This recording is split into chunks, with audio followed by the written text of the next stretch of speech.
Truistery Vibes warmly welcomes all our beloved listeners.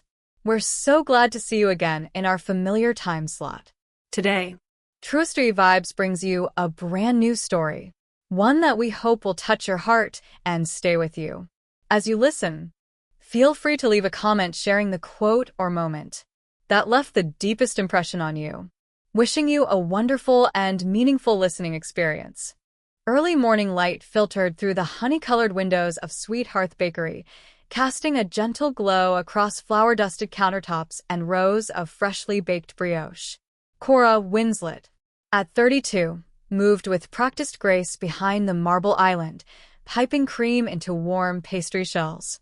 The scent of vanilla and caramelized sugar wrapped around her like a comforting embrace, until her phone buzzed sharply against the quiet hush. She wiped her hands on her apron and glanced at the screen. An unknown number. It was 7:12 a.m., hours before the shop's grand reopening, and every minute counted. Sighing, she answered. "Hello. Ms. Winslet." The voice was polite, professional. "This is Karen Lynn from Ridgefield General. I'm calling about your husband, Mr. Carlyle." Her heart stalled. "Karen? He's not here yet." "There's no medical emergency," Lynn continued hurriedly. "I'm calling about billing. Your account shows an outstanding balance from last month's visit. If you could stop by the office." Cora let out a breath she hadn't realized she was holding. A billing notice? She ran a successful bakery. Routine hospital invoices should be the least of her worries. "Of course," she said, with a tight smile. "I'll take care of it today." As she hung up, her gaze drifted to the shop's front doors. It was October in Ridgefield, and the sidewalk outside was strewn with copper leaves. In a few hours, her staff would arrive for the reopening. Nova would be heading off to her final college prep class, and Everett, 35, dapper in his crisp suit, would be buried in meetings at Carlyle and Sons Construction. Cora turned back to her work, but unease lingered. Why had the hospital's billing office called so early? She shook the thought away. Perhaps a typo, an old balance she'd forgotten. She wiped her fingers on a towel as her assistant, Martin, bustled in. "Mornin', boss," he greeted, eyeing the piping bag in her hand. "Everything ready for the ribbon cutting?" "Nearly," she replied. "Just need to clear up a quick billing issue." He frowned, eyebrows darting over her shoulder. "Billing? You okay?" Cora forced a smile. "Just errands. Tax stuff." He nodded, though his concern lingered. "Nova's at Ridgefield Prep today? Her big test is next week." "College entrance mock," Cora corrected, her voice soft. "She's nervous." Martin nodded. "She'll ace it." She watched him turn toward the ovens, then shook out her shoulders. Sweet Hearth Bakery was her sanctuary, her late mother's dream. She wouldn't let hospital bills, or even worries about Everett's schedule seep in here. That evening, at precisely 6:45 p.m., Cora's Lexus slid into the Carlyle driveway. A neatly landscaped lot on Maple Avenue. The front porch light was on, but the house felt unnaturally quiet. She slipped her phone from her bag. No missed calls, no new messages. Everett should have been home 10 minutes ago. Inside, the scent of pine logs burning in the living room fireplace clashed oddly with a faint tang of espresso. Cora paused at the threshold. She could hear the muffled hum of a recording. Everett's project presentation from his tablet paused on the coffee table. "Ever?" she called, her voice tentative. No answer. She stepped forward, running a hand along the polished oak mantel. A Winsor & Newton paint set, Everett's unexpected gift last Christmas, sat unused. She frowned as her gaze fell to a smartphone face down beside it. Impulsively, she picked it up. A cracked screen and a fingerprint smudge on the back. The carrier logo read, "Redwood Wireless." It wasn't Everett's phone. His company issued one with Carlyle and Sons logo. This was personal. She flipped it over and saw the lock screen. A tiny face peeked playfully into the frame. A boy with bright eyes and a mop of dark curls. The name across the top read Theo. Her pulse quickened. She tapped the screen. Emergency contact. Celine Porter, mother. Cora's breath caught. Celine Porter, the woman she'd vaguely met at a cocktail reception, the very secretary whose rumors at the office had caused Cora's heart to clench. She scrolled through recent calls, dozens of frantic late-night rings from Everett's number. Text messages, affectionate nicknames, promises, plans. And nestled among them, medical reminders for Theo's pediatric checkup. A buzzing at the front door startled her. She spun around. The door swung inward on its own, no key, no knock. Her throat went dry. Everett stood there, coat half-zipped, tie loosened, eyes widening at the sight of Cora cradling the phone. Cora, his voice cracked. She lifted the phone between them, trembling. Explain. They sat at the kitchen island, the island lights haloing them in stark relief. Nova's jacket lay draped over the back of a chair. She must have left it there after grabbing a snack before heading to evening study group. Everett cleared his throat. This isn't easy. Cora's voice was chillingly calm. Theo. She spoke the boy's name like an accusation. He's 2 years old. You never mentioned him. Silence. Then, Cora, I wanted to tell you. I was afraid. Afraid? Her fingertips bled warmth into the phone's cool screen. Of what? Losing me? He ran a hand through his hair. I thought you'd hate me. You'd think I'd throw the baby out. Her chest tightened. You thought wrong. He exhaled, head bowed. He's my son, my responsibility. Celine and we got tangled up. I never meant to hurt you, or Nova. We agreed I'd take care of him. And eventually, we'd figure things out. Figure things out. Cora's laugh was hollow. I run a bakery, Everett. I figure things out every day. Like how to make people happy with a slice of cherry pie. But how do I fix this? He looked at her, desperation etched in the lines around his eyes. I love you. I love Nova. Tears pricked her eyes despite herself. You call me a wife, but you built another family without me. He reached across the counter, but she recoiled. I'm sorry. I know that doesn't mean much. She folded her arms, stare hardening. Nova's senior year ends in 2 months. After that, we separate. You'll raise Theo. I'll stay here for Nova. Everett's shoulders sagged, relief and grief mingling on his face. 2 months. 2 months, she confirmed. We keep up appearances until she's through the exam. Then we dissolve the marriage. He nodded, tears glistening. I understand. She closed her eyes. A single breath, a moment to steel herself. When she opened them, her face was calm again. Cora Winslet, the woman who could pipe prefect rosettes and keep her composure through any crisis. Good night, Everett, she said quietly, placing the phone on the counter. He stood there, devastated. As she turned and left the kitchen, in the hallway, she paused, hand hovering over the photo gallery. Smiling newborn Nova, honeymoon snapshots, Christmas mornings. She traced her finger along Everett's image, so familiar, now so distant. A single crack appeared in her heart, widening with each memory she cherished. But behind that crack lay steel. She would protect Nova at all costs.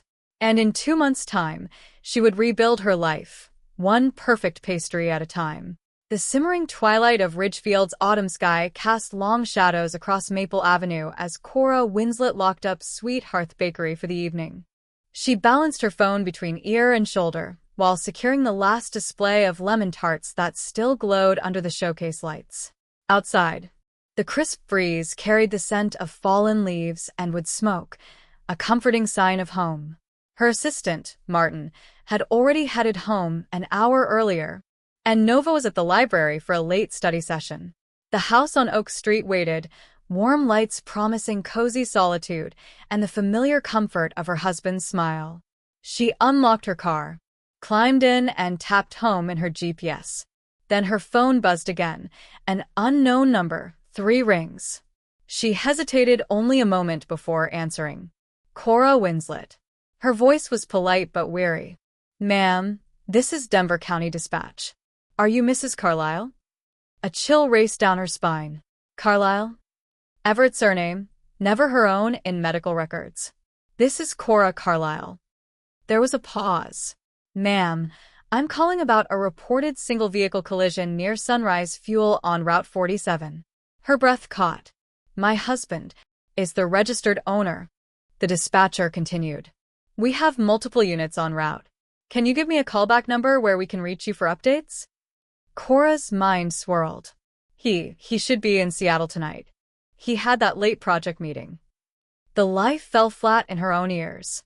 My number is ###555-2198. Thank you, ma'am. Please stay by your phone.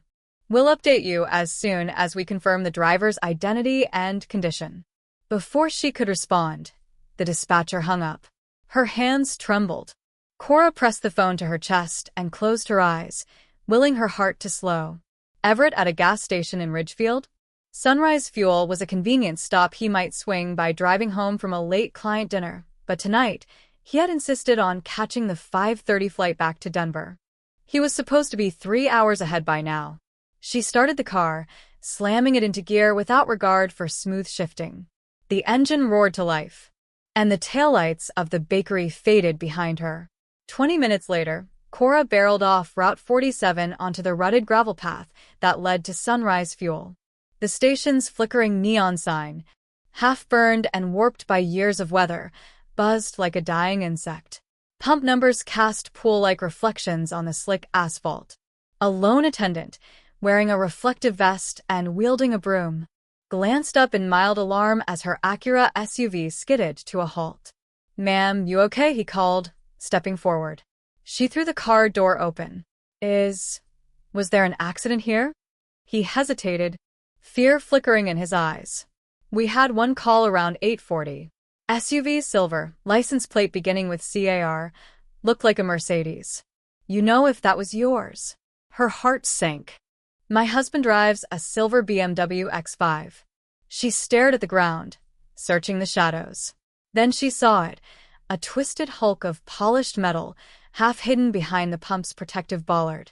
A headlight lay shattered on the pavement like splintered glass. "Oh God," Cora whispered. She took off toward the wreck. The attendant sprinted behind her, shouting for backup. She recognized the grille badge first, the elegant blue and white roundel of a BMW. Next, the dented hood, feathers of smoke rising from crumpled engine components. And finally, the driver's door, caved inward like a fist had punched through steel.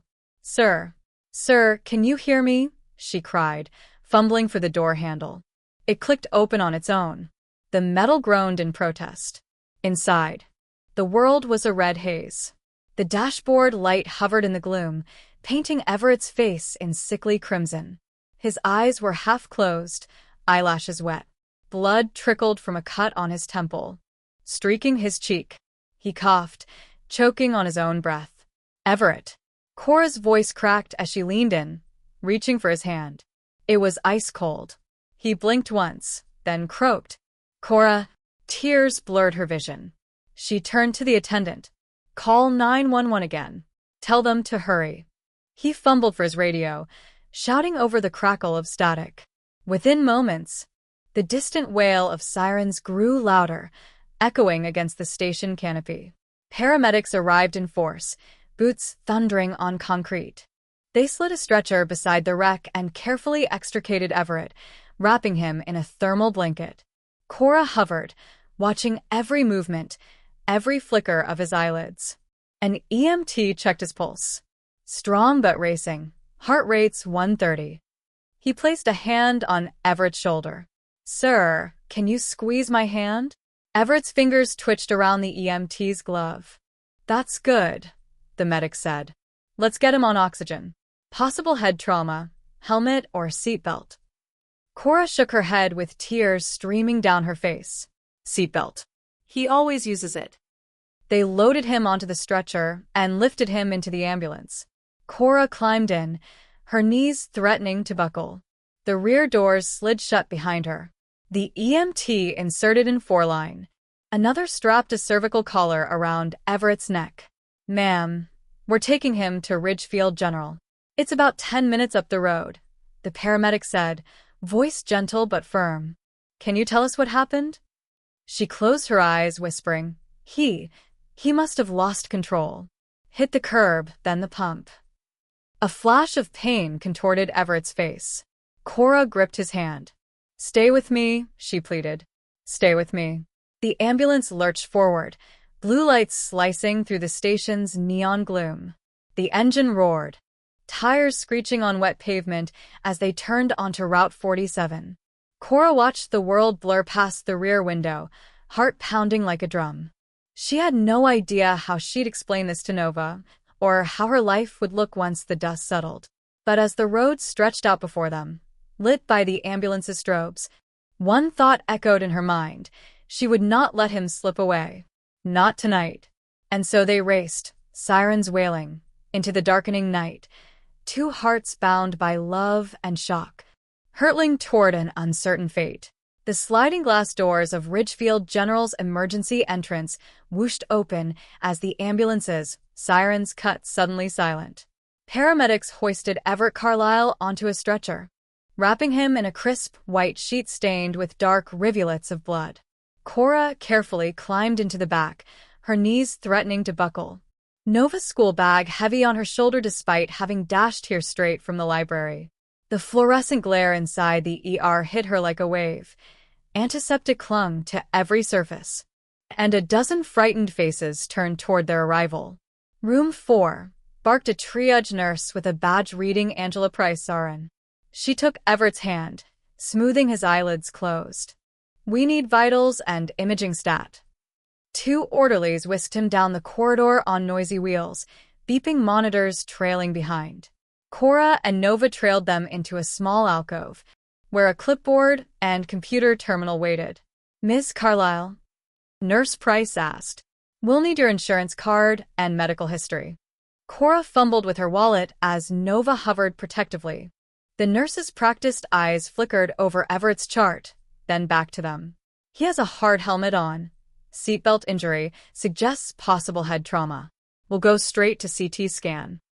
Seconds felt like hours as they watched through a narrow glass window. Everett lay on a sliding table, the CT gantry circular maw closing around his head. The fluorescent scanner hummed, rotating relentlessly.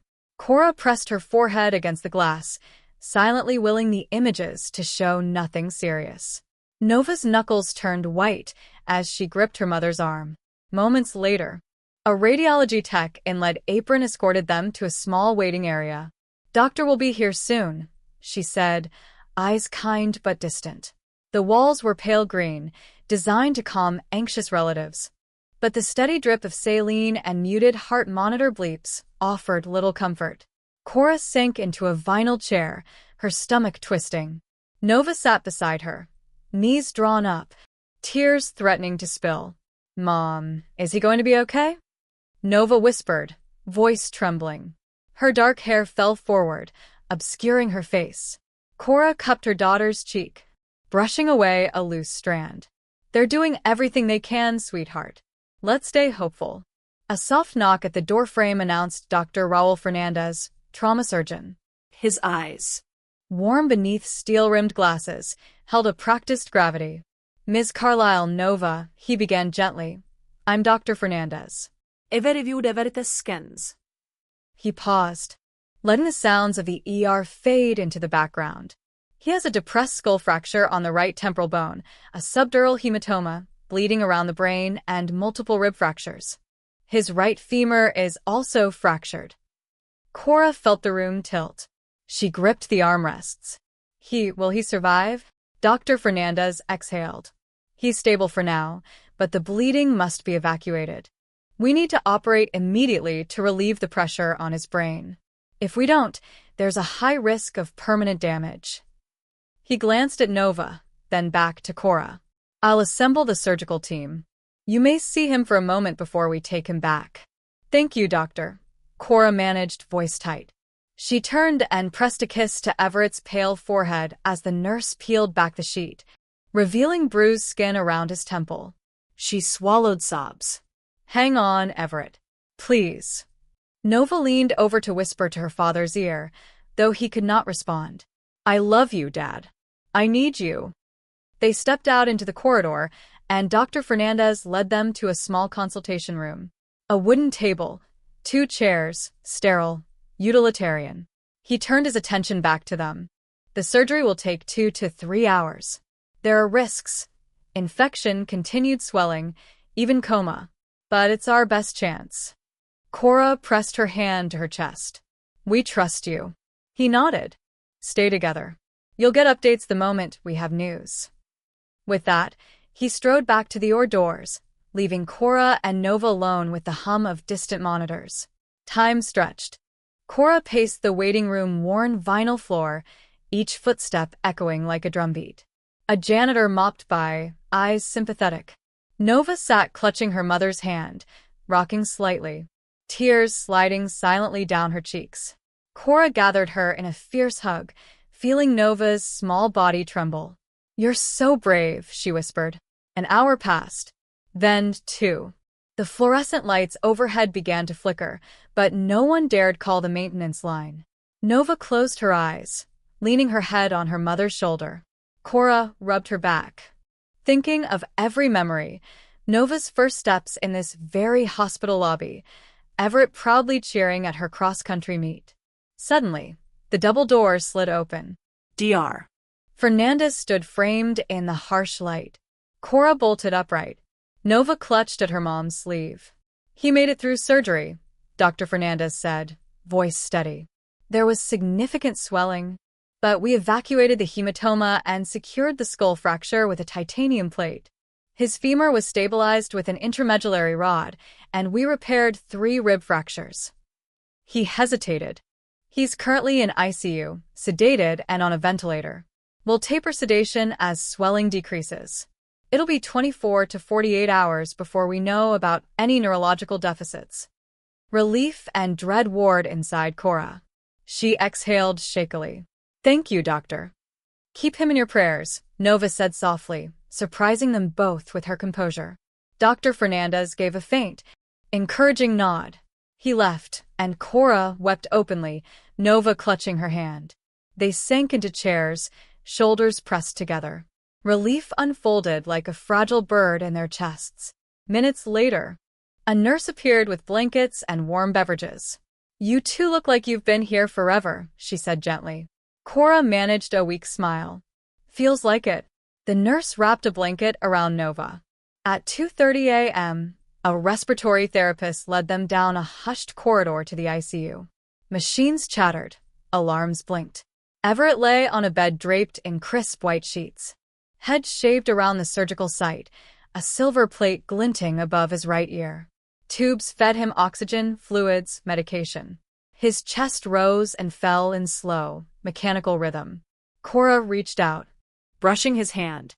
Though heavy with fur lines, his fingers twitched in return. Nova pressed a soft kiss to his palm. I'm here, Cora whispered. We're here.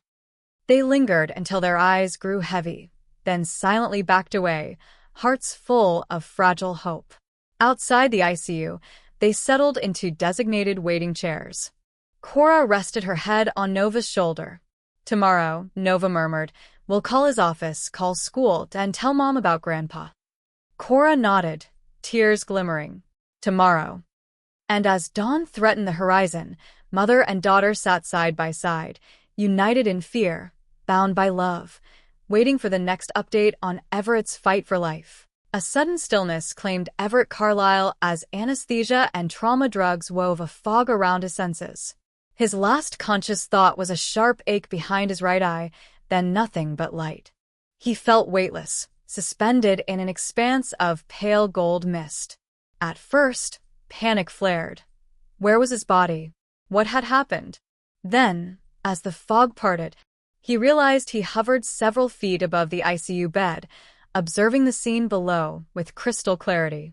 Time seemed to stretch and bend. Below him, a nurse adjusted the ventilator tubing. Each measured hiss of oxygen seemed amplified, echoing in his ears like a steady heartbeat. A monitor beeped, slow, methodical, its rhythm the only anchor to reality.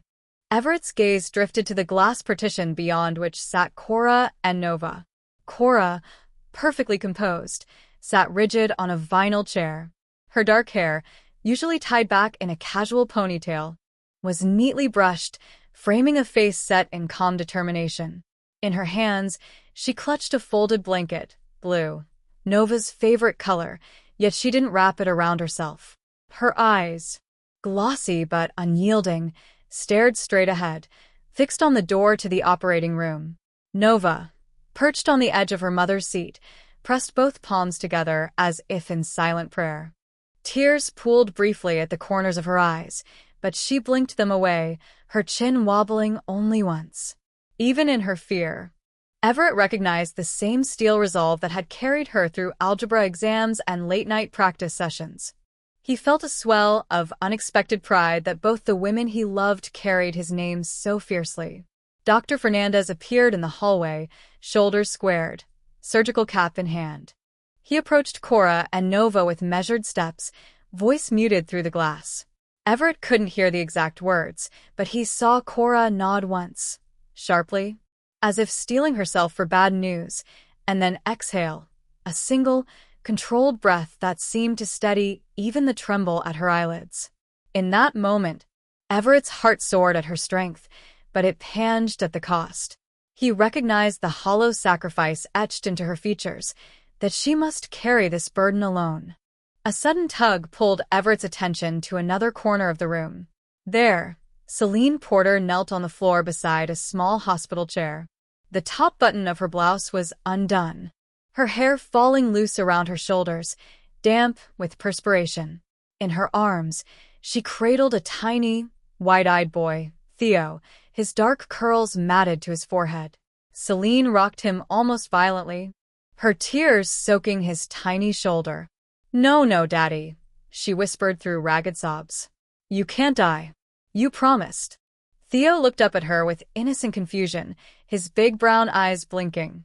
He tugged her sleeve and reached a hand toward Everett's motionless form. Celine's weeping intensified, her voice breaking as if her entire soul hovered at the brink of collapse. Everett felt his ethereal chest tighten. Guilt rippled through him, for the hidden life, the secret child, the lie that had shattered his marriage. Even in this out-of-body state, he understood the depth of Celine's love and the anguish he'd inflicted. The golden mist around Everett shimmered as a soft chime resonated from the monitor. He looked back to the ICU bed. The nurse had placed a cold cloth on his forehead. A surgeon's scrubs glowed under the bright surgical lights at the foot of the bed. He must be marking the entry point for the craniotomy. Everett sensed that any second, the barrier between life and death would be redrawn. Then he saw himself, pale, still, fragile as porcelain.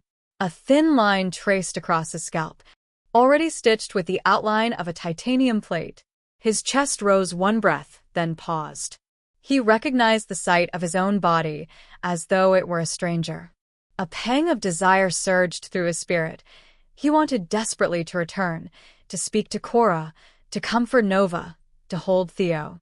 He longed to reassure Celine that he would not abandon anyone. He stretched a phantom hand toward his own shoulder, but the golden mist rippled, offering no purchase. Panic flared again. What if this was it? What if he was doomed to linger on this threshold, never to feel again, never to touch again? Below, Dr. Fernandez placed a gloved hand gently on Everett's wrist, adjusting the arterial line. The surgeon's face was somber but resolute. With a barely perceptible nod to the anesthesiologist, he signaled. Everett was being kept alive, fighting on his behalf. After what felt like both an eternity and an instant, Everett felt the mist shift. A ribbon of silver light cut across his vision, coalescing into the familiar form of Cora's face leaning close. He recognized the soft linen of her scrub top and the faint trace of lavender soap on her skin. Her lips moved, and though her words were silent, her heartbreak was clear. He knew she was saying, "I'm here. Please come back." His entire being surged toward her, a bright electric spark. The world tilted as if a great tide was pulling him inward. Heartbeat beeps grew louder, steadier. The golden mist dissolved into white brilliance, then nothing. And suddenly, warmth flooded his senses, grounding him back in the physical world. His eyelids fluttered as the nurse leaned close. "Mr. Carlyle? Can you hear me?"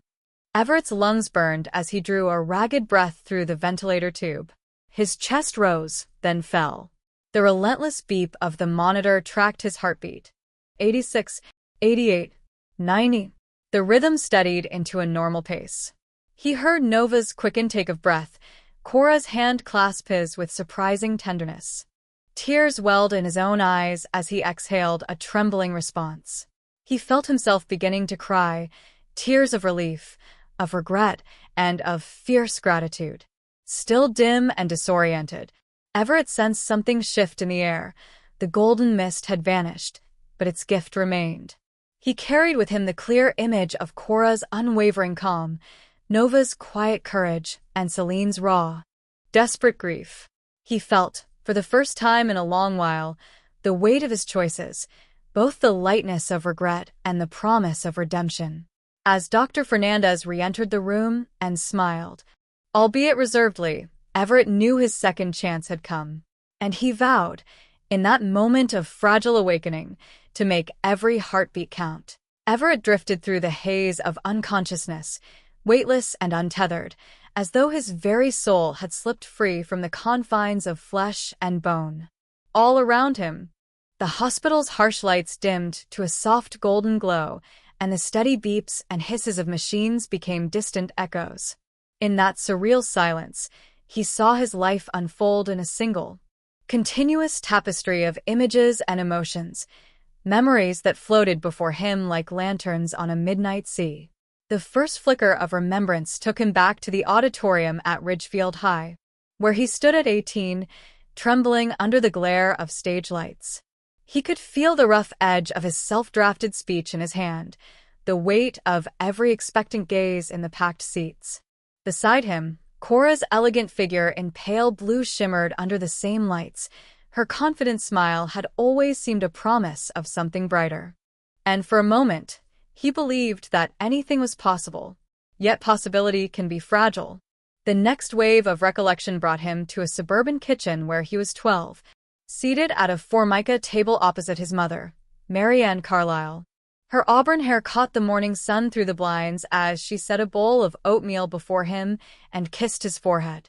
He remembered her laughter, rich and comforting, before the screech of tires, the shatter of glass, and the cold weight of panic as she collapsed. He had tried to catch her, but neighbors held him back, and a paramedic's gloved hand pushed him aside. The fractured sound of police radios had followed him into the hospital hallway, where doctors delivered news too terrible to bear. A drunk driver had stolen her away. In that stark corridor of white tile and buzzing fluorescence, a boy's world cracked open. Soon after came endless nights of listening to his father's mutterings from an overstuffed recliner, disjointed fragments of conversations with someone invisible, accusations at an empty chair. Everett remembered tiptoeing out for the safe harbor of school halls, burying his grief in calculus problems and computer labs. He clung to formulas and code, convinced that numbers would never betray him, as people had. At 16, he recalled the first spring afternoon in the park where Cora waited beneath a willow. He'd brought a guitar, unstrung and impromptu, determined to serenade her with a song he'd labored over for weeks. The chords were off-key, and his fingers fumbled, but Cora's laughter rang pure, a bell in his chest. She'd leaned forward, urging him on, her hand brushing his. That single touch had ignited something fierce, courage to face disapproving parents, hope to forge their own path beyond the fences of expectation. The memory shifted, Cora at 18, heart racing, fledgling life forming within her. He saw her standing at the front gate of her parents' brownstone, eviction papers in hand, tears staining her favorite sundress. She refused his offers of help, insisting she would earn her own way. He watched through a veiled window as she trudged to Brighton's sewing company, her hands growing calloused on the frayed fabric, her spirit unbowed even as she bore a secret burden. His own triumphs blurred into existence next, acceptance letters fluttering from MIT, his first scholarship check burning in his pocket, and the triumphant day he called Cora from a campus phone booth to promise he would return. She had told him, calmly, that she carried their daughter, and even as the news washed over him, hope and fear intertwined in his voice. He studied late into the night, working cafeteria shifts and tutoring under fluorescent dorm lights, determined to build a future big enough for all of them. Years passed in flashes, the clatter of construction tools, the smell of wet concrete as he laid the foundation for his first building. Cora's laughter as she opened Sweetheart's Bakery, above their garage, the swirl of vanilla and caramel dancing across their tiny kitchen, their wedding vows exchanged beneath a canopy of oaks, promising to build and to nourish. The birth of Nova at Ridgefield General followed, her first cry like a promise echoing in the sterile hallway. Everett had held her small fingers in awe, certain that love alone could shield her from every storm. But ambition can blind a man, and next came the crash of betrayal. News vans and flashing cameras at the office gates. Forged documents linking him to embezzlement. Staff whispered, contracts vanished, and the company teetered on the brink. His father, fraying at the edges of sanity, listened to the radio in stunned disbelief while Cora fought back tears, selling the bakery to keep him out of jail. Nova, then 9, hid under her bed, clutching her teddy bear as the world they built toppled around them. Barely past rock bottom, he watched with equal parts gratitude and shame as Cora rebuilt from rubble, opening a modest cafe above a laundromat, baking rotis and dosa for immigrant families. Her resilience a lesson he never forgot. He pitched in on weekends, humble and aching, and together they learned the art of survival on love and second chances. Finally, a memory he could not escape. Celine Porter's tear-streaked face in an upscale Elm Street cafe, a battered toy train between them. Her voice trembled as she revealed the secret he had buried. Theo, a bright-eyed toddler, was his son. He felt the shock as though he'd been struck, an arrow piercing every vow he'd ever sworn.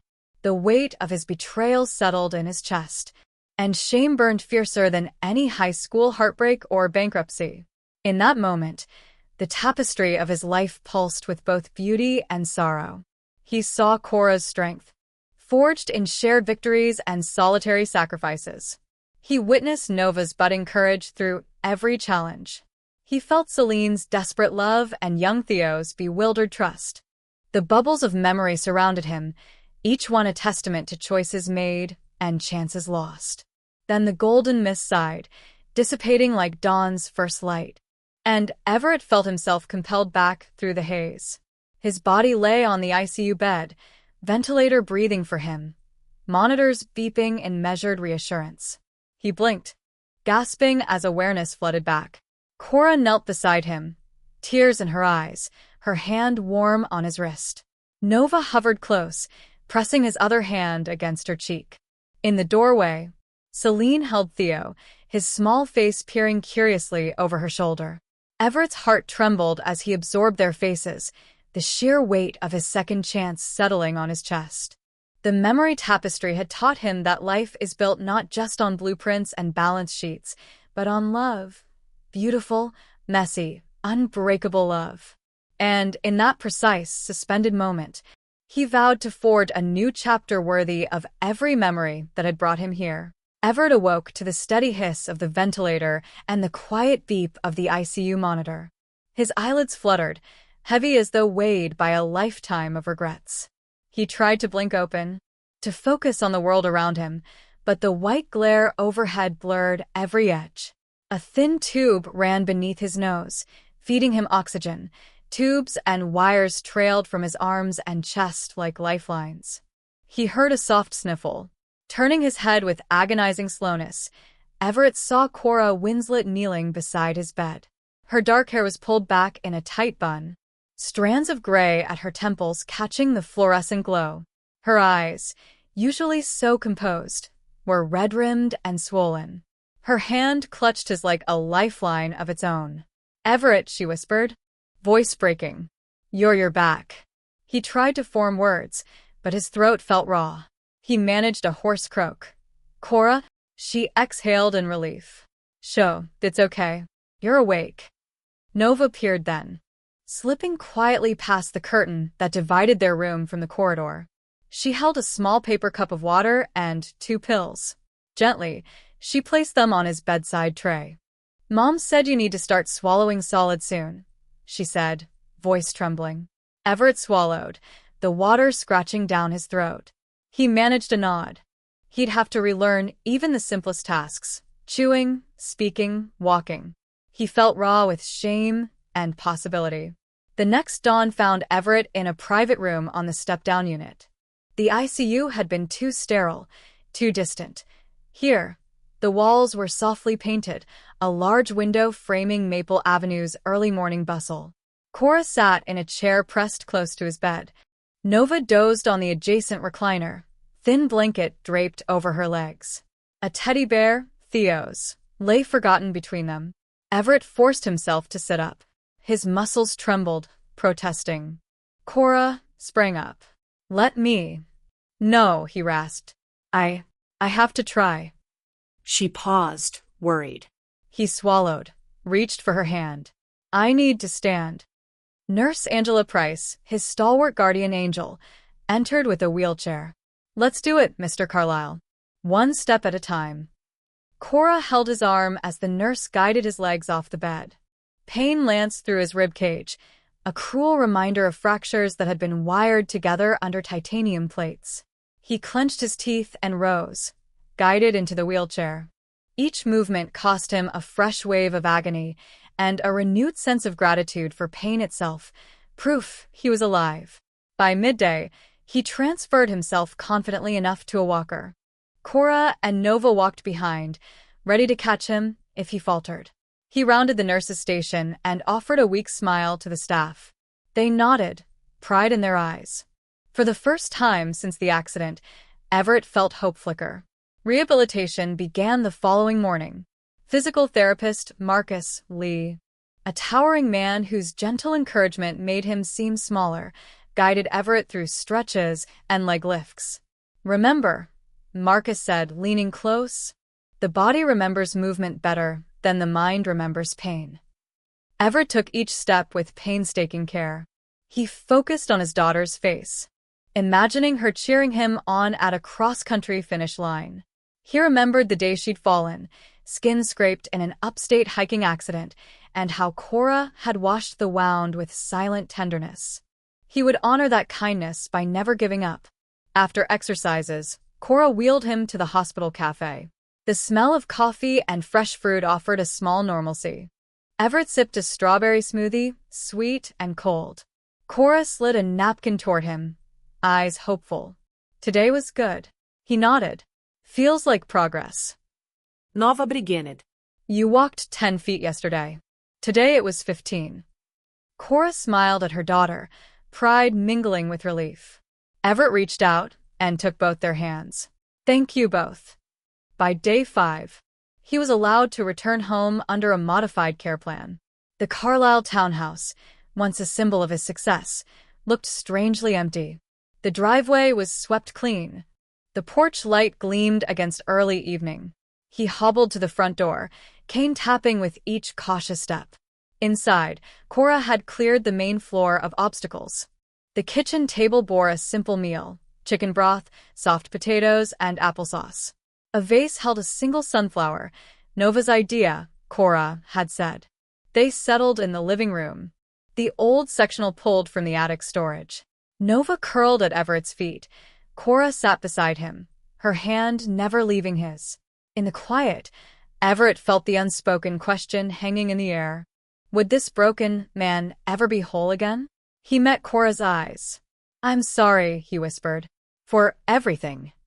Her face softened. "I know." He swallowed. "I know I have to rebuild trust. I'll do whatever it takes." In her gaze, he saw caution and possibility. She nodded, quiet tears shining. Week 2 saw Everett return to Sweethearth Bakery for a brief visit. The small shop on Maple Avenue had reopened under a temporary manager, and Cora's pastries lined the glass display once more.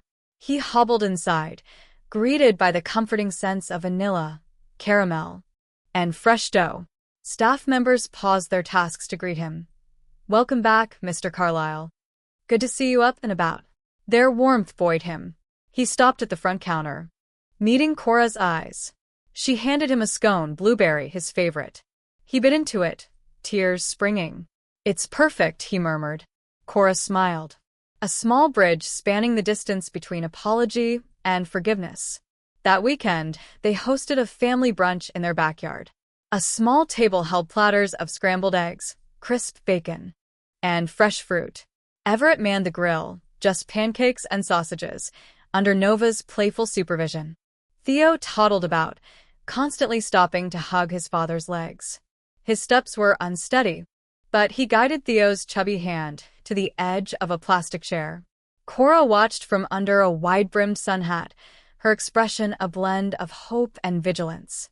As the children played frisbee on the lawn, Everett caught his reflection in the French doors, a man still fragile, cane leaning against the wall behind him, scars visible on his temple and leg. But beside him were the three most important people in his life: his wife, his daughter, and his child born of a love he'd once hidden. He closed his eyes, inhaled the summer air scented with maple pollen. He imagined every step forward from here as a stride toward redemption. By the end of month 1, Cora, Nova, and Everett had settled into a new rhythm.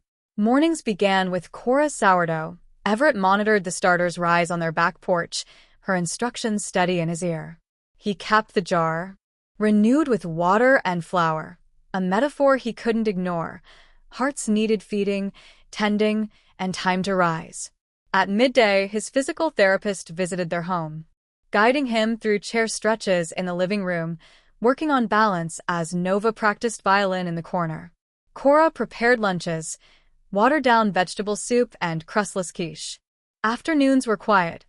Everett read by the window, while Cora oversaw Theo's preschool lessons via video chat. The children's laughter and arguments filled the halls, imperfect, chaotic, alive. Evenings found the family on the porch, iced teas in hand, watching fireflies blink over the lawn. Everett recounted mundane moments, a good step forward, a funny thing Nova said, a new pastry recipe Cora perfected.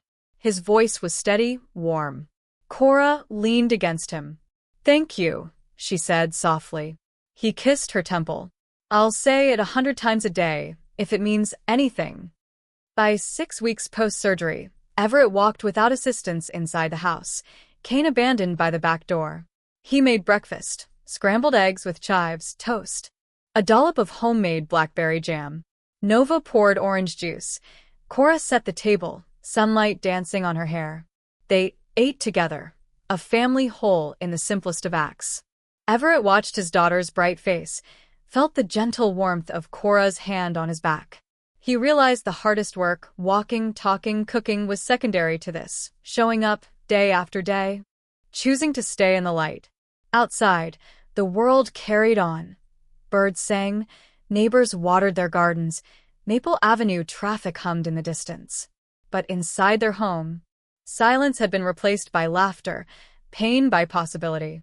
Everett exhaled, content in the moment, but aware of the journey still to come. He knew forgiveness flowed slowly, like sourdough rising overnight. He would knead it lovingly, let it rest, and watch it double in promise. And every morning, as he cracked eggs into a bowl, he would remember the shimmer of that out-of-body moment, the golden mist, the memory bubbles, the fragile gift of second chances. Because waking up wasn't just surviving, it was choosing, again and again, to rebuild what had been broken, one careful step at a time. The soft glow of late afternoon filtered through the blinds of the Carlisle living room, where Everett sat in a plush armchair, carefully twirling a porcelain coffee mug in his hands. The laughter of his daughter, Nova, drifted down the hallway as she practiced a violin solo for her upcoming recital. Cora tended to Theo in the adjoining nursery, her gentle humming filling the air with warmth. For a moment, everything felt balanced, a fragile equilibrium restored after months of upheaval. Then the phone rang. It was Celine Porter's number flashing on Everett's screen. He hesitated for a heartbeat. Memories of that fateful revelation, Theo's tiny face peering up at him, surged back. He took a steadying breath and answered. "Everett? Please, you need to come," Celine's voice trembled. "It's urgent." Within 10 minutes, he stood in the cramped waiting area of Bright Star Children's Hospital, the late-day sun casting long shadows on the linoleum floor. Celine sat in a folding chair, her posture rigid, eyes red from tears. Theo, nearly 3 now, clung to her skirt, his small face pale under tousled dark curls. "What's wrong?" Everett asked, kneeling beside them. Celine's voice caught. He collapsed at preschool today. They brought him straight here. A nurse approached with a chart. "Mr. Carlyle, I have confirmation from the pediatric unit. Master Theo's hemoglobin is critically low. We need to transfuse O-negative or AB-positive blood immediately, but the blood bank's current stock doesn't match his alpha thalassemia profile." Everett's heart thundered. He surveyed the pale little boy who had gazed up at him with rudimentary wonder only yesterday. "What are his blood types?" he asked, voice tight. "His phenotype is O-positive, but serological tests suggest antibodies that make cross-matching extremely difficult. The only guaranteed match is his biological father's rare Rh-null type." The room spun. He gripped Celine's arm. "That's me. My blood type is Rh-null." The nurse blinked. "Then we'll need your donation immediately. Follow me to the donor suite." Everett nodded, fear and determination mingling. He turned to Celine. "I'll be right back," he promised. She barely managed a nod, then bent to embrace Theo, murmuring soothing words as the boy whimpered. 20 minutes later, Everett lay back in a donor chair, arm extended for the 4-needle. The smell of antiseptic stung his nostrils. He watched the tube fill with dark red blood, each drop pulsing like a second heartbeat. The phlebotomist, an efficient woman named Lydia, checked his vitals and offered a reassuring nod. His thoughts raced. He'd kept Theo's paternity and Celine's involvement a secret for too long, fracturing his family and Cora's trust. Now, every drop of his blood would bind him irrevocably to his son, this innocent child who deserved security and love above all. He closed his eyes, focusing on the rhythmic hiss of the blood flowing into the collection bag. Each pulse felt like a promise, a vow to protect, to repair the damage inflicted by his past mistakes. In ICU Room 3, Everett entered just as the medical team prepared the first transfusion bag. Cora and Nova stood by Theo's bedside, holding hands. Nova turned at his entrance, relief flooding her eyes. "Dad," she whispered. Everett knelt, gently brushing Theo's fine hair. The boy gazed up with wide, trusting eyes. The pediatric hematologist, Dr. Maya Singh, administered the line. The first unit of blood entered Theo's 4, and monitors ticked steadily. The boy lay quiet, chest rising and falling with newfound steadiness. A technician hovered near the vital signs monitor. "Core temp and oxygen saturation are both improving," she reported. "We'll know more after the second unit." Cora exhaled sharply, tears dripping onto her hand. Everett pressed her fingers against his lips and then kissed Nova's cheek. This wasn't his son alone. It was theirs, a shared responsibility forged in crisis. After the first unit DR, Singh stepped aside, scribbling notes. Everett and Cora held their breath. Theo's color lightened, the hollows in his cheeks softening. The heart rate normalized. Yet the second unit would be the true test. He squeezed Cora's hand. "Thank you," she mouthed, gratitude and fear in her gaze. The second bag was hung, and blue-clad nurses monitored drip rate. Everett watched the tubing shimmer, felt each downward tug on his emotions. He thought of the day he first held Theo, tiny fists clenched, uncertain. He'd promised to be there, and here he was, blood given freely. An hour later, Dr. Singh smiled, a rare softness in her practiced eyes. "Looks like the antibodies have stabilized, and we're seeing increased hemoglobin levels. Theo should be out of danger soon." Cora's shoulders slackened, tears of relief streaming. Everett exhaled, tension draining from his chest. He allowed himself a brief moment to savor this victory, small as it was literally life given to a child who needed it most. That evening, the 4 of them sat around a small hospital bed. Theo, brighter now, clutched a teddy bear gifted by the nurse. Everett gingerly held the boy's hand, feeling the faint pulse beneath delicate skin. Cora leaned on his shoulder, Nova nestled beside her, fingertips brushing Theo's cheek. Celine slipped in quietly, her face pale but grateful. She sat in the corner, crossing a cloak of regret and hope. Everett caught her eye and offered a tight, forgiving smile. There were no words that could undo the past. But perhaps this moment marked a new beginning. Dr. Singh stood at the foot of the bed. Tomorrow, we start Theo on a preventative chelation regimen. He'll need regular monitoring, but he's out of immediate danger. The team dispersed, leaving the quiet hum of hospital life behind. Everett looked at Cora first, his gratitude evident. "Thank you," he whispered. "Thank you for everything." She met his gaze, steady and warm. For him, for all of us. Nova reached up and draped her arm around Everett's neck. Theo reached out too, wrapping small fingers around Everett's thumb. Everett drew them close, a makeshift family bound by the fragile thread of new crisis, strengthened by love and sacrifice. In the soft lamplight of that small room, Everett felt the true meaning of redemption. He had given life, bled for his son, confessed in gesture what words could not, but more than that, he had shown up. Through every fractured moment that lay behind them, this shared breath of relief was the first step toward healing every broken promise. And as he held Theo close, Everett knew that no matter the mistakes of his past, he would fight for this family, this imperfect, beautiful knot of hearts, until his last drop of strength. The fluorescent hum of Bright Star Children's hospital corridors echoed in Everett Carlyle's mind as he left Theo's room, each footstep a thump of guilt and determination. He had saved his son's life, but in doing so, he'd also reopened old wounds. Celine Porter watched him approach from the end of the hallway, her dark curls pinned back slackly, worry etched into every line of her face. "Everett," she called, voice trembling. He stopped, folding his arms across his chest. She took a tentative step forward. "Thank you for today." He nodded curtly. "He's stable. Dr. Singh is optimistic." He glanced toward the nursery doors, where Nova and Cora lingered. "I want them with me now." Celine's shoulders slumped. "Of course." She hesitated, then squared her shoulders. "But we need to talk." Everett steeled himself. "Not here."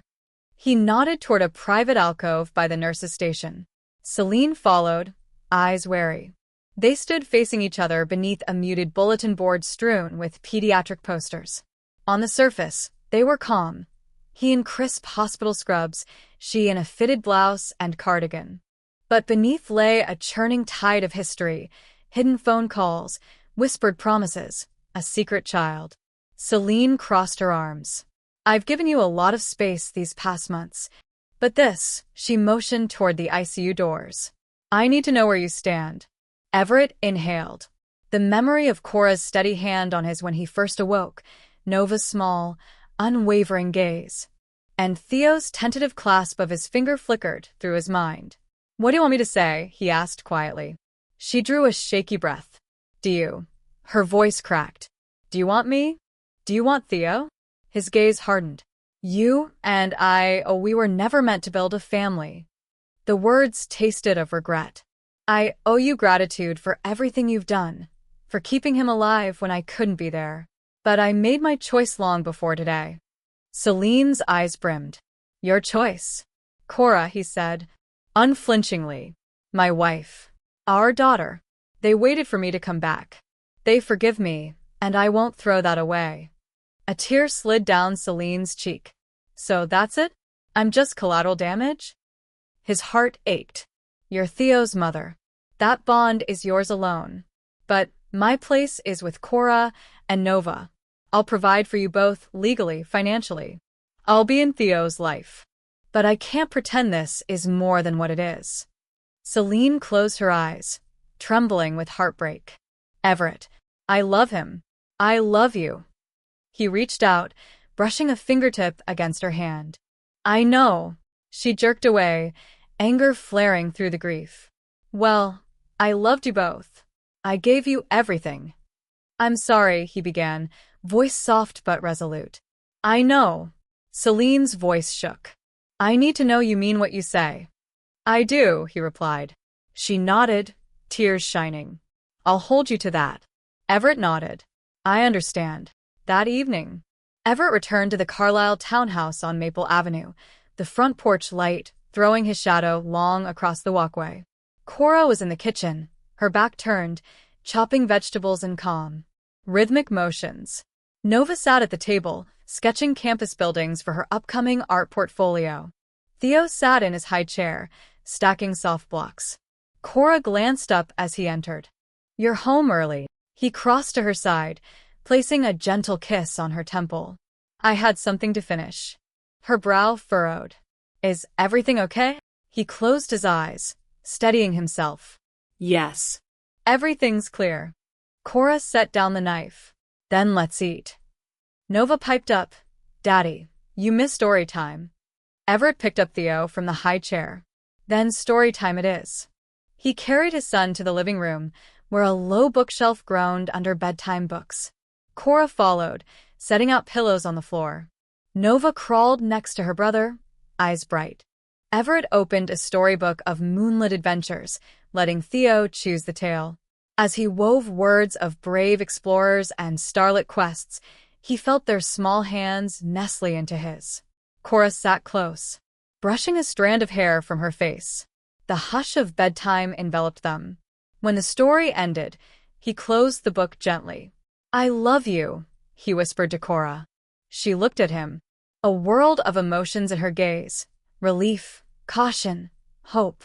I know. He turned to Nova. Love you, kiddo. She whispered back. Love you, Dad. Then to Theo, whose drooping eyelids begged for sleep. Everett laid him in the crib and kissed the child's forehead. Sweet dreams. The quiet returned. Cora took his hand, guiding him to the couch. We need to talk, she said. He nodded. I'm ready. They talked deep into the night, about boundaries with Celine, legal agreements, shared custody, future planning. Every word was a brick laid in the foundation of renewed trust. Cora asked questions. How often would he see Theo? How would they navigate holidays?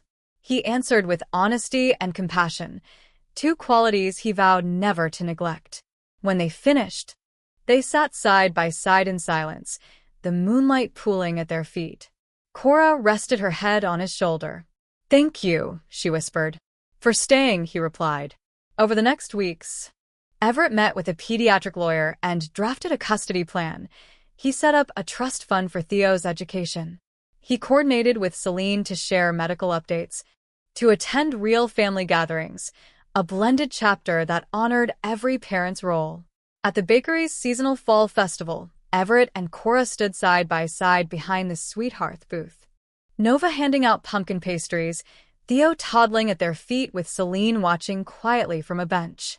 Customers lined up for cinnamon rolls and apple cider. Everett held Cora's hand, heart full. Later, as the sun dipped low, casting amber light across the festival grounds, Everett knelt before Cora in the hay-strewn field. He slipped a simple silver band onto her finger, a renewal of promises. I choose you, he said, voice clear in the autumn air. Tears filled Cora's eyes as she placed her hand against his cheek. I choose you. They embraced, the distant strains of a fiddle tune drifting past, the scent of hay and spice warming their skin. Nova, their daughter, cheered.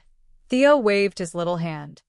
From the edge of the festival, Celine raised a mug of cider in quiet salute. Everett met her eyes and nodded.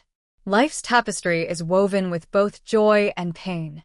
But every choice, no matter how painful, can be the thread that holds them together by the strength of choices made in love. Everett's car rolled quietly down the winding drive of Cedarwood Memorial Park, the late afternoon sun gilding the canopy of oaks and maples overhead.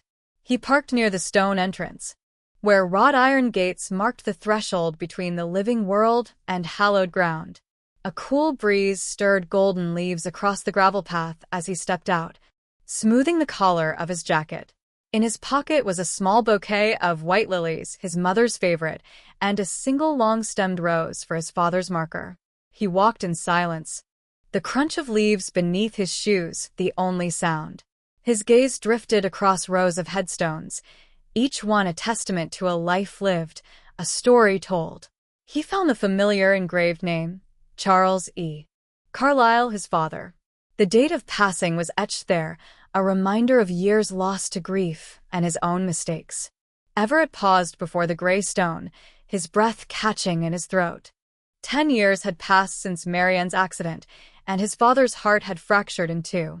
He remembered the hollow nights when Charles prowled these paths, speaking to an empty bench as if his wife might appear at any moment. Everett had been too wrapped up in ambition, or later, in guilt, to reach out. He had let his father slip away behind locked doors and unreturned calls. Now, standing here, he felt the painful weight of every unspoken apology.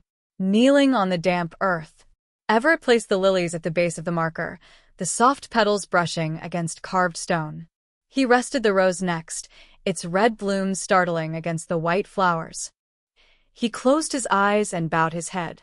"Dad," he began, voice raw with emotion, "I'm so sorry I let you carry that burden alone. I was angry at life for taking Mom, and I turned away when you needed me the most."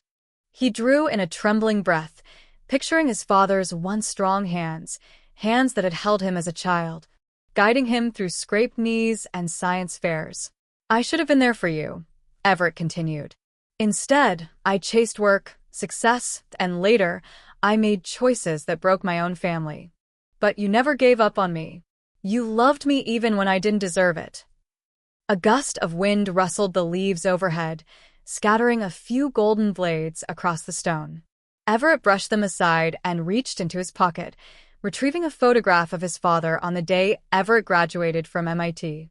Charles stood tall in a crisp suit, pride radiating from every line of his face. "This was your proudest moment," Everett said, holding the photo against the marker. "You believed in me when I struggled, and I forgot to thank you." He pressed his palm to the cool granite. "I promise you now, Dad, I will never let my family feel abandoned again. I will be the husband, the father, the son you always hoped I could be." Tears traced silent paths down his cheeks as he stood, placing the photo gently beside the flowers. As the sun dipped lower, Everett straightened, taking one last look at the headstone. He bowed once more. "I love you," he whispered. "Thank you for everything." He turned and walked back through the quiet paths, the broken branches and fallen leaves seeming to acknowledge his vow. In that moment, Everett knew his apology had been heard, not by the world, but by the man who had shaped him. And with that silent accord, he carried his father's memory forward, determined to honor it in every choice he made. The morning sun rose soft and golden over Maple Avenue, illuminating the facade of Sweet Hearth Bakery with a warm glow. Everett Carlyle stood on the front stoop, inhaling the crisp air as Cora Winslet emerged behind him, her arm looped through his. Between them bounced Nova, now 19, her backpack slung over one shoulder, and Theo, 4, trailing behind in a miniature apron, his first day helping in the bakery's kitchen. Everett smiled as the doors opened.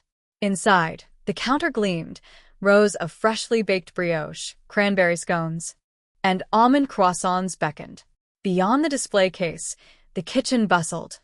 Martin orchestrated ovens and mixers, Lena frosted cupcakes with meticulous swirls, and Marcus Lee, now a regular volunteer, guided Theo through a simple task of sprinkling cinnamon sugar atop dough rounds.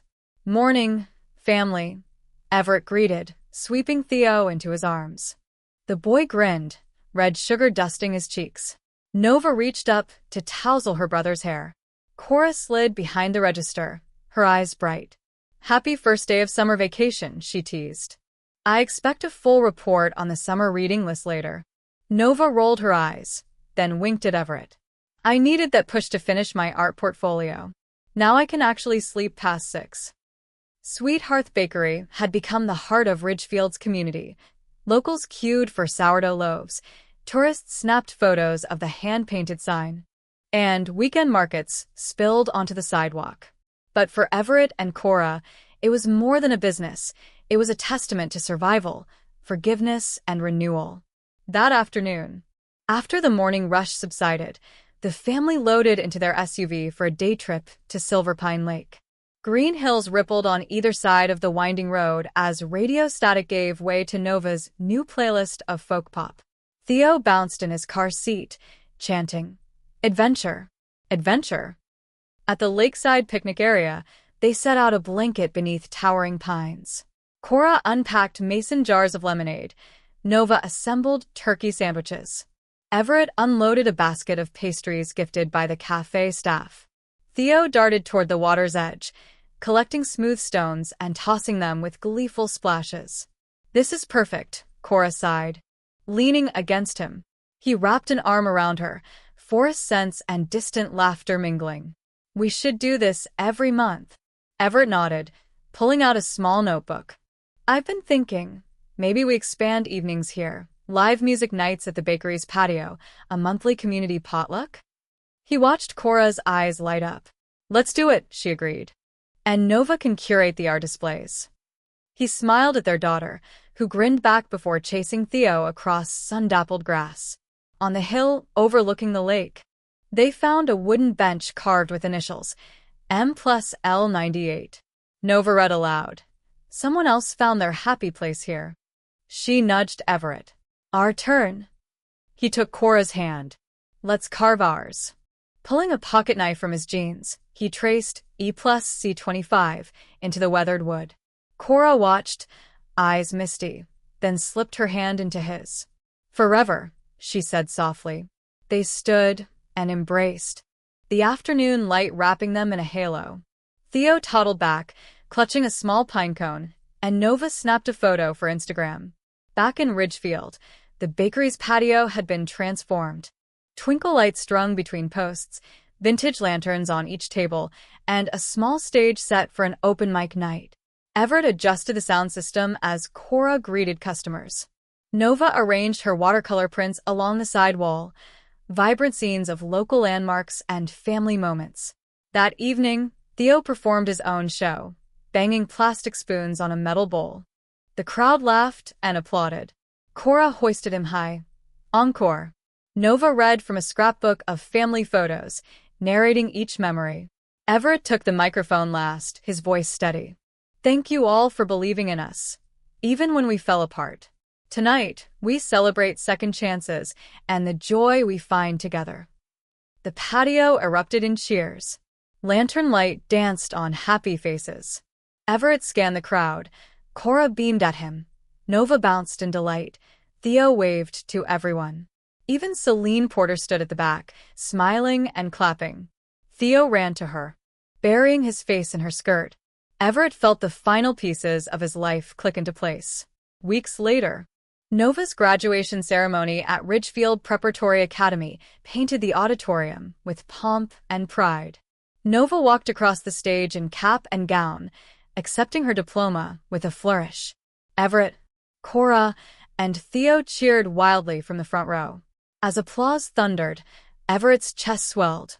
This was a milestone born of every sacrifice and every tear. Afterward, they gathered at the tennis courts where Nova and her classmates posed for photos. Theo, dressed in miniature tuxedo, offered his scent-sprayed hand to each graduate. Cora whispered to Everett, "Look at her, she's amazing." He nodded, tears pricking. "Our girl." Nova bounded over, draped her arms around them both. "I'm off to art school in Portland this fall," she announced. "I'll come back every holiday. Promise." They all hugged, faces buried in gowns and hair. Everett kissed her temple. "We're so proud." On a crisp autumn evening, the Carlesses hosted a harvest dinner in their backyard. Long wooden tables were laden with roasted vegetables, fresh bread, apple cider. Neighbors planted lanterns and candles among pumpkins and gourds. Everett raised his glass. To family, woven from love, forgiveness, and the courage to start anew. Glasses clinked. Cora squeezed Everett's hand. Theo stirred awake and toddled over, hugging Everett's legs. Nova raised her mug. To tomorrow. Winter brought holiday cheer to Sweethearth Bakery. Evergreen wreaths adorned the windows, and gingerbread houses lined the counters. Everett and Cora led evening carol-singing events outside the store, while Nova sold her watercolor holiday cards. Theo, clad in a miniature Santa suit, guided toddlers in writing letters to the North Pole. One snowy evening, after the last carols faded, Everett drew Cora aside near the bakery's snow-dusted sign. He pulled from his pocket a small box. Inside lay a delicate silver locket engraved with their wedding date and silhouettes of their 4 family figures. Cora gasped, tears glistening. "It holds every heartbeat of this year," Everett whispered. "My promise to you, always." She opened the locket to find portraits of Cora, Nova, Theo, and the silhouette of his father's memorial stone. "It's perfect," she breathed, pulling him close. They kissed as snowflakes drifted around them. By spring, Sweethearth Bakery had expanded into a full-service cafe, complete with freshly baked baguettes, artisanal cheeses, and farm-to-table salads. Everett and Cora celebrated the cafe's first anniversary with a block party, live bluegrass band, Nova's art exhibit on the patio walls, and a kids' bake station where Theo eagerly guided visitors in cookie decorating. Everett spotted his father's name among the Memorial Park volunteers on a community mural. He had donated a bench near the lake entrance, inscribed "Memory and Hope." Smiling, Everett pointed it out to Nova. "Dad's still watching over us." Nova nodded, her sketchbook open. "Let's draw it." They sat together, capturing the sweeping view of the park and the newly planted rose garden, each brushstroke a tribute.